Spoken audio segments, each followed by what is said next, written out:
L'Ouganda a sécurisé 400 millions de dollars auprès de la Banque européenne d'investissement, l'Agence française de développement et la Banque africaine de développement pour le financement d'un projet d'autoroute, a fait savoir Reuters, citant un haut responsable de l'administration de ce pays d'Afrique de l'Est. Le coût total du projet est estimé à 1,1 milliard de dollars, dont près de 300 millions de dollars seront financés grâce au partenariat public-privé. L'autoroute va relier la capitale du pays, Kampala, à Jinja, une des principales villes industrielles du pays. Les appels d'offres pour sa construction seront lancés au mois de mars prochain.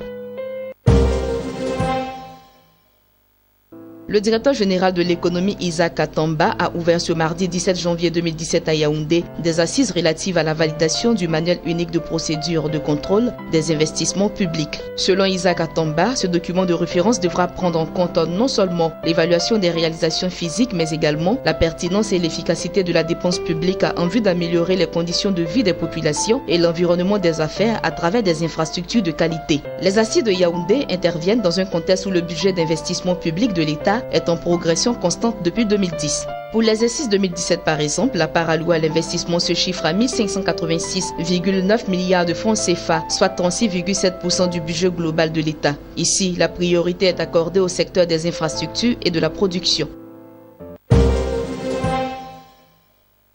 Après le sommet extraordinaire de la Communauté économique et monétaire des États d'Afrique centrale CEMAC, au cours duquel il avait été décidé à Yaoundé des ajustements économiques dans la sous-région sous l'égide du Fonds monétaire international FMI, la première réunion du comité de pilotage du programme des réformes économiques et financières de la CEMAC, constituée des ministres en charge de l'économie des États membres, s'est tenue les 16 et 17 janvier 2017 à Brazzaville au Congo. Examinant la matrice des actions du PREF CEMAC qui constituera un cadre de référence à l'élaboration des programmes pays que chaque État devra négocier avec les institutions de Bretton Woods, le comité de pilotage a retenu 5 piliers, à savoir les politiques budgétaires, les réformes structurelles, l'intégration régionale, la coopération internationale et la politique monétaire et système financier.